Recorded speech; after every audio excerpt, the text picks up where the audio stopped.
బాగున్నారా? అందరూ బాగున్నారని అనుకుంటున్నాను. నేను మీ తెలుగు టీచర్ని 6th క్లాస్కి తెలుగు చెప్తున్నాను. నా పేరు భువనేశ్వరి. తెలుగు మర్చిపోలేదు కదా ఎవరైతే?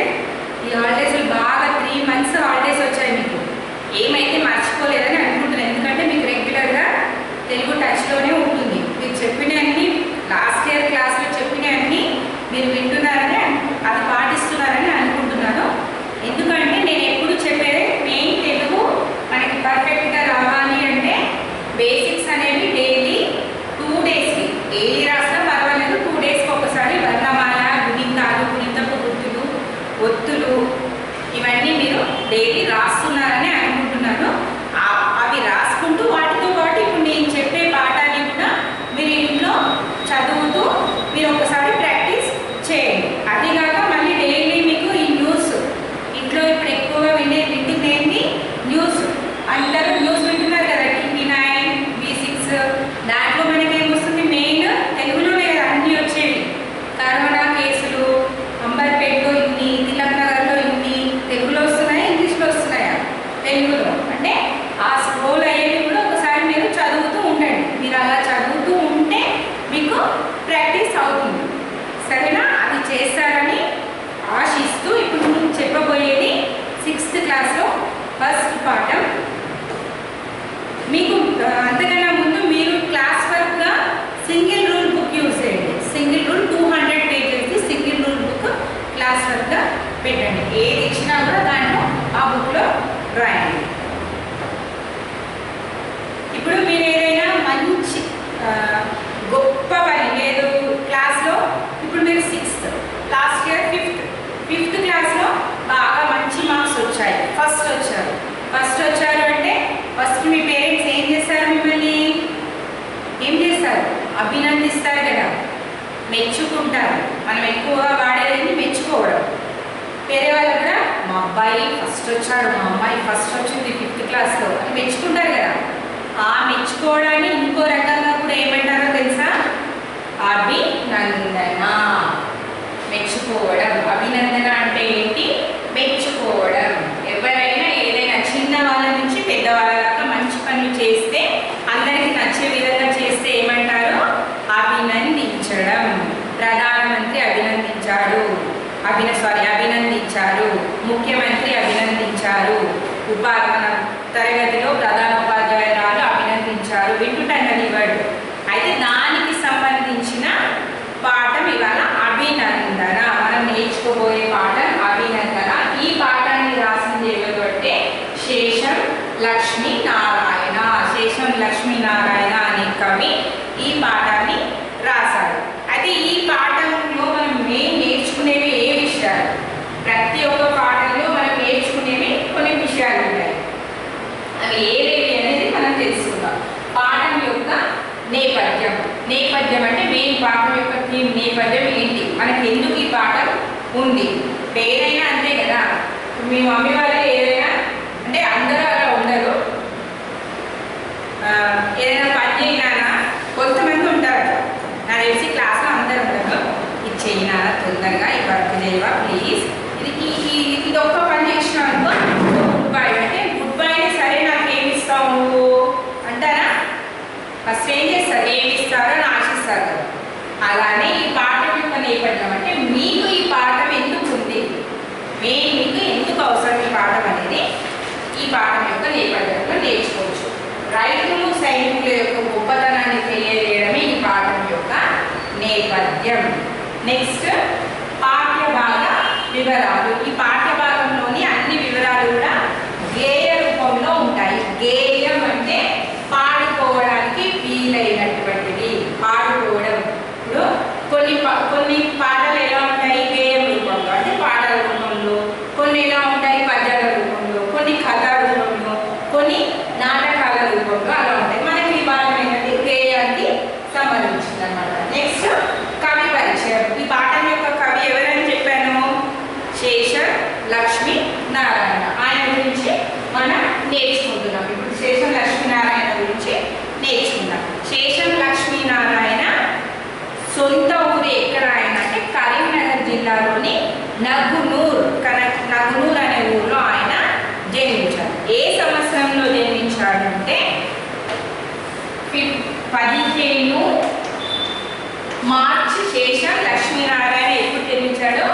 15 మార్చి 1947 సంవత్సరంలో ఆయన జన్మించాడు. వాళ్ళ తల్లిదండ్రులు ఎవరు అంటే వాళ్ళ తల్లిదండ్రులు కనకమ్మ నరహరి స్వామి వాళ్ళ తల్లిదండ్రులు. ఆయన చాలా కాలం రంగారెడ్డి జిల్లాలో తెలుగు భాషోపాధ్యాయుడిగా పనిచేశాడు. ఆయన ఎవరు? శేషన్ లక్ష్మీనారాయణ. ఈయన అనేక పద్య వచన గేయ కవితలను, కవిత అంటే ఏంటి? కవిత అంటే మామూలుగా నేమ్ కాదు, పుస్తకం. కవిత అంటే ఒక పుస్తకం. అవి చాలా గేయ రూపంలో పుస్తకాలను, పుస్తకాలను చాలా ఆయన రాశారు. వివిధ పత్రికల్లో కూడా ప్రచురించబడ్డాయి. ప్రచురించడం అంటే ప్రింట్ కావడం. ఇప్పుడు మనకి బుక్ ఉంది, ఇది ప్రచురించి ఇలా ప్రచురిస్తేనే మనం చదవగలుగుతున్నాం. అలా ఈయన రాసిన గేయాలే కావచ్చు, కవితలే కావచ్చు, కథలే కావచ్చు, అన్ని పేపర్లలో, న్యూస్ పేపర్లలో, వార్తాపత్రికలలో ప్రింట్ అయ్యాయి అన్నమాట. టీవీ రేడియోల్లో కూడా ప్రసారం అయ్యాయి. టీవీలలో రేడియోలో కూడా ఈయన రాసిన గేయాలు కావచ్చు అవన్నీ కూడా అందులో వినిపించారన్నమాట. అనేక మంది శ్రోతలను ఆకట్టుకున్నాయి. శ్రోతలు అంటే ఎవరు? వినేవారు. ఇప్పుడు వీరంతా ఎవరు? శ్రోతలు. అందరూ అనేక మంది శ్రోతలు అవి విన్నారు. ఆయన చెప్పే ఏవైతే కవితలు కావచ్చు, గేయాలు కావచ్చు విని చాలా ఆనందించారన్నమాట. ఈయన రాసిన విమర్శన వాక్యాలు దక్షిణ భారత హిందీ ప్రచార సభ వారి స్రవంతి పత్రికలో ప్రచురించబడ్డాయి. స్రవంతి ఇప్పుడు మనకి ఈనాడు, ఆంధ్రజ్యోతి, ఆంధ్రప్రభ న్యూస్ పేపర్స్ ఎట్లానో అప్పట్లో స్రవంతి 1947-50 మధ్యలో స్రవంతి అనే న్యూస్ పేపర్లో అప్పుడు ఈయన రాసిన కవితలన్నీ అందులో కూడా వేశారనమాట. ఈయనకి ఎలా అంటే దైవభక్తి, దేశభక్తి రెండు కూడా ఆయనకి చాలా ఎక్కువ అన్నమాట. మీ అందరికీ కూడా ఉన్నాయి కదా, దైవభక్తి, దేశభక్తి రెండు ఆయనకు ఉన్నాయి. దైవభక్తి, ఇప్పుడు దైవం అంటే ఫస్ట్ దేవుడనే కాదు, ఫస్ట్ మనకి దైవం ఎవరు? తల్లి, తండ్రి. మీరైనా అంతే కదా, ఫస్ట్ మీరు లేవగానే ఎవరికి దండం పెట్టుకునేది? తల్లికి, తండ్రికి. అదే కదా మీరు ఫాలో అయ్యేది. ఈయన కూడా వాళ్ళ తల్లి, తండ్రికి ఫస్ట్ దైవంగా భావించేవాడు అనమాట. దేశభక్తి కూడా ఎక్కువగా ఉంది. నెక్స్ట్ ఈ పాఠంలోని అంశాలు సైనికులు, రైతుల గొప్పతనం గురించి మనం ఇప్పుడు నేర్చుకోబోతున్నాం. అయితే మెయిన్ సైనికులు, రైతుల యొక్క గొప్పతనం నేర్చుకోవడం ఎందుకు మనకి మెయిన్ ఈ పాఠం ఎందుకు ఉంది మనకు?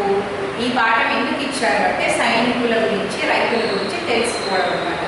సైనికులు ఇప్పుడు రీసెంట్గా ఒక సైనికుల గురించి మనం న్యూస్ ఛానల్లో బాగా విన్నాము. ఎవరది? సంతోష్ బాబు, కర్నల్ సంతోష్ బాబు. ఆయన సైనికుడే కదా, ఆయన బాగా దేశ సేవ చేశాడనమాట. అవునా? అట్లాంటి వాళ్ళకు మనం ఎలా వాళ్ళకి ప్రాముఖ్యత ఇవ్వాలి, వాళ్ళకి సంబంధించిన విషయాలు మనం తెలుసుకోవడం అనేది ఈ పాఠం యొక్క ముఖ్య ఉద్దేశం. నెక్స్ట్ రైతులు సైనికులు లాగానే రైతులు కూడా మనకు ముఖ్యమే, అంతే కదా. సైనికుల పని ఏంటి? దేశాన్ని కాపాడు. ఇప్పుడు మన ఇంటికి సైనికుడు ఎవరు మెయిన్? మన నాన్నని సైనికుడితో పోల్చుకోవాలి ఇప్పుడే కానీ. ఎందుకు అంటే ఇప్పుడు ఇంట్లో ప్రతి ఒక్క ఇంట్లో 4 or ఇంకా ఎక్కువనే ఉంటారు ఫ్యామిలీ మెంబర్స్. అందరికీ ఇంటికి పెద్ద ఎవరు అంటే ఎవరంటారు? నాన్న. 4 ఉన్నారు, తల్లి, తండ్రి, పిల్లలు ఉన్నారు. ఆ 4 ఉన్నప్పుడు ఫ్యామిలీలో మీ ఫ్యామిలీలో పెద్ద ఎవరంటే నాన్న. ఎందుకంటే ఆయన మనల్ని ఎలా కాపాడుతాడు?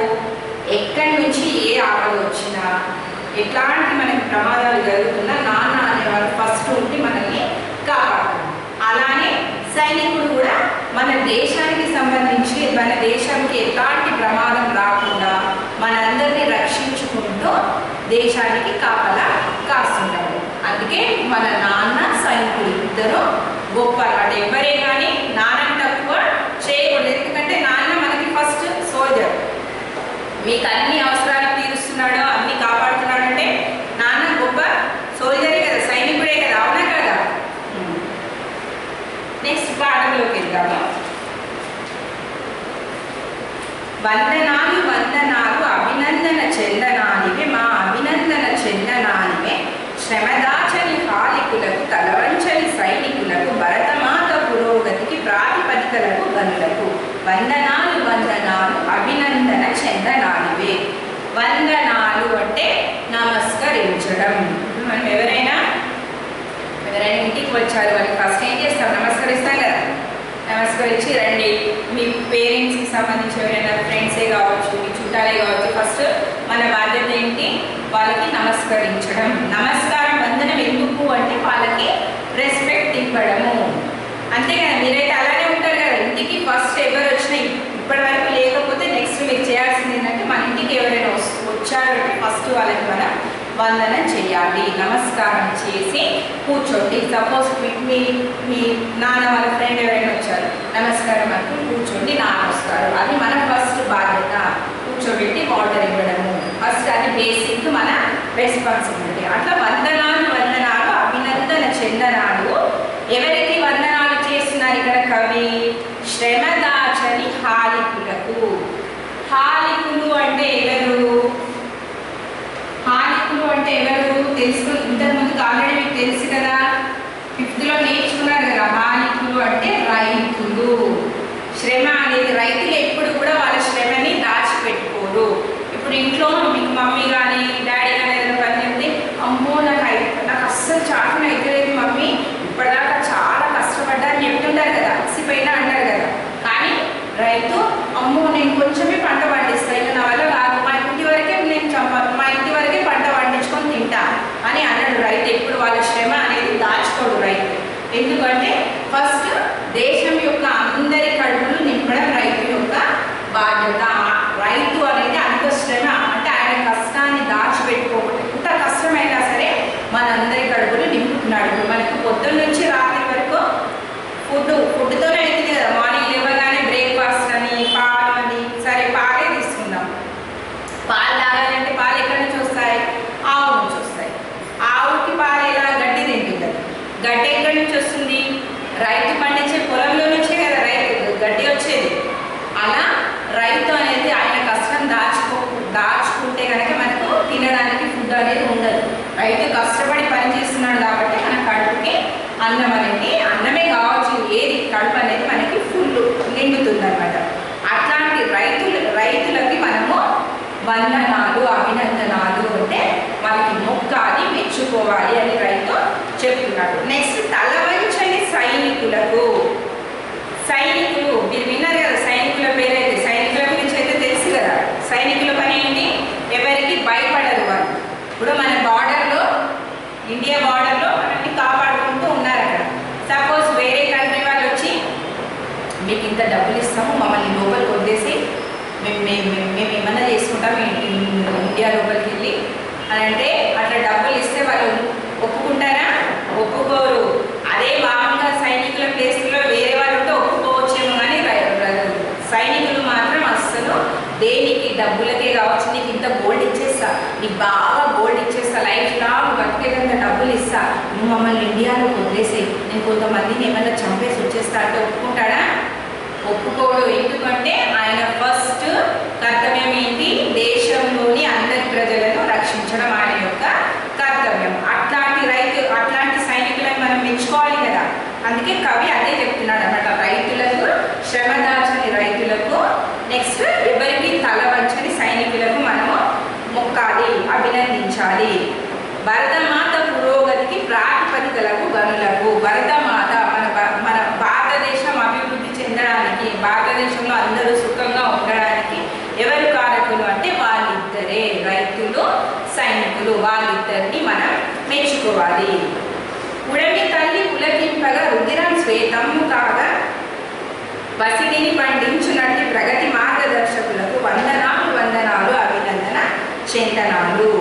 ఉడమి తల్లి. ఉడమి అంటే అర్థం ఏంటి? ఉడమి అంటే అర్థం భూమి. తెలుసు కదా ఉడమి అంటే అర్థం ఏంటి? భూమి. ఉడమి తల్లి పులకరించేటట్టు. రుధిరం అంటే ఏంటి? రక్తం. రుధిరం అంటే రక్తం. స్వేదం అంటే చెమట. అంటే ఆ రైతులు కావచ్చు, సైనికులు కావచ్చు, వాళ్ళు ఏం చేస్తున్నారు? రైతులు వాళ్ళ యొక్క చెమట, ఇప్పుడు పొలంలో పని చేస్తున్నప్పుడు చెమటలు అనేవి వాళ్ళకి ఎంతో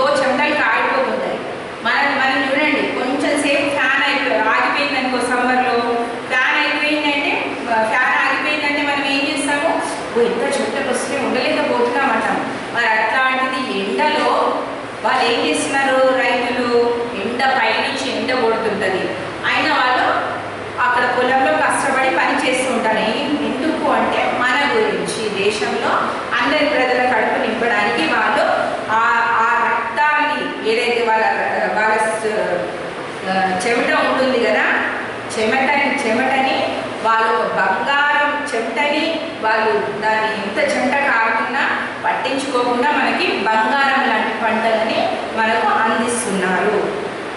కంటికి రెప్పలాగా చేను చుట్టూ కంచెలాగా జన్మభూమి కవచమైన ఘనవీరులు జవానులకు వందనాలు వందనాలు. కంటికి రెప్పలాగా. నెక్స్ట్ ఇప్పుడు సైనికుల గురించి చూద్దాం. కంటికి రెప్పలాగా, ఇప్పుడు మనకి ఇది కన్ను, ఇది రెప్ప ఉంది కదా, ఇది లేకపోతే ఈ కన్ను అనేది ఉండదు. అలానే కంటికి రెప్ప ఎలా అయితే అవసరమో మన దేశానికి సైనికులు అంత కంటికి రెప్పలాగా కాపాడుకుంటూ ఉన్నారన్నమాట. ప్రలోభాల మాయలోన పడబోవని నిర్మలులకు నిమిషమేమి విధిమరువని నీతి కర్మశీలులకు వందనాలు వందనాలు. ప్రలోభాలకు లొంగకుండా, నేను ఇందాకే చెప్పాను కదా, నీకు ఇంత గోల్డ్ ఇస్తా, మమ్మల్ని ఇండియాలకు వదిలేదు, నీకు ఇంత డబ్బులు ఇస్తా, బాగా డబ్బులు ఇస్తా, నీ ఫ్యామిలీకి అవసరమయ్యే లైఫ్ లాంగ్ బతికేటంత డబ్బులు ఇస్తా, వదిలేసి ఇండియాలకు వదిలే మేము ఏమైనా చేసుకుంటామని. అట్లాంటి ప్రలోభాలకు లొంగకుండా ఈ సైనికులు అనేది మనకు సేవ చేస్తున్నారు. నిమిషము కూడా వాళ్ళు రెస్ట్ తీసుకోకుండా మనకి సేవ అనేది చేస్తున్నారు. అవిశ్రాంత సేద్యంతో ఆకలి మంటలను ఆపి దేశభక్తి ఖడ్గంగా శత్రు మూకలను దొంగి దేశ కీర్తి బావుటాలను ఎగరేసిన గణజనులకు వందనాలు వందనాలు, అభినందన వందనాలు. అవిశ్రాంతి అంటే విరామం అనేది లేకుండా పంటలను పండిస్తూ ఇతరుల యొక్క ఆకలి అనేది తీర్చుకుంటూ పనిచేసే రైతులకు, అట్లానే సైనికులు ఖడ్గంగా. ఒక సైనికులు ఎట్లా అంటే ఖడ్గం తెలుసు కదా మీ అందరికీ, ఖడ్గం చూసారు కదా, అట్లా మన దేశానికి ఖడ్గాన్ని ధరించి శత్రు సైన్యాలను చంపి, ఎవరైనా శత్రువులు మనతో పోరాడడానికి వస్తే వీళ్ళ ప్రాణాలు పోయినా సరే, సైనికుల ప్రాణాలు పోయినా సరే, మా దేశ ప్రజలకు ఏం కావద్దు అని పోరాడి దేశ కీర్తి పతాకం అంటే జెండా, ఆ పతాకాన్ని అందరికీ తెలియజేసేటట్టు చేసే సైనికులు చాలా గొప్పవాళ్ళు అన్నమాట. అట్లాంటి సైనికులని మనము గౌరవించాలా వద్దా? గౌరవించాలి కదా. సైనికులు ఎంత అవసరమో మనకి రైతులు కూడా అంతే అవసరం. రైతులు లేకపోతే, రైతులు సైనికులు ఇద్దరిలో ఎవరు లేకుండా మనం అనేది ఉండలేము. రైతులు ఉంటేనేమో కడుపు నిండుతుంది, సైనికులు ఉంటేనేమో మన ఒంటికి కావచ్చు, ఇంటికి కావచ్చు రక్షణ అనేది ఉంటుంది. అందుకే మనం ఎప్పుడు కూడా రైతులను తక్కువగా చేసి మాట్లాడము. పాఠం అర్థమైంది కదా. ఒకవేళ మీకు అర్థం కాకపోతే మళ్ళీ ఒకసారి ఇంట్లో చదవండి, పాఠం మొత్తం చదవండి. ఈ వేదిక సారాంశం కూడా ఉంది, దానికి సంబంధించి ఆ సారాంశం ఒకసారి చదవండి. మీకు అర్థం కాకపోతే మీరు అండర్లైన్ చేసుకుని రాసి పెట్టుకోండి, నేను మళ్ళీ డౌట్స్ ఎక్స్ప్లెయిన్ చేస్తాను. నెక్స్ట్ మీ ఇంటి పని ఏంటంటే సైనికులు రైతుల సేవల గురించి వివరిస్తూ ఒక వ్యాసం రాయండి. ఇప్పుడు విన్నారు కదా, వినిందైనా సరే రాయొచ్చు. నేను ఏది చెప్పానో అది విని ఒకసారి అర్థం చేసుకొని ఆ వ్యాసం ఒక బుక్లో మీ తెలుగు క్లాస్ వర్క్లో ఒక వ్యాసం రాయండి. ఒక 20 లైన్స్, 15 నుంచి 20 లైన్స్ అలా వ్యాసం రాయండి. ఇంకేమైనా డౌట్స్ ఉంటే మీరు రాసి పెట్టుకొని నేను తర్వాత ఎక్స్ప్లెయిన్ చేస్తాను. ధన్యవాదాలు.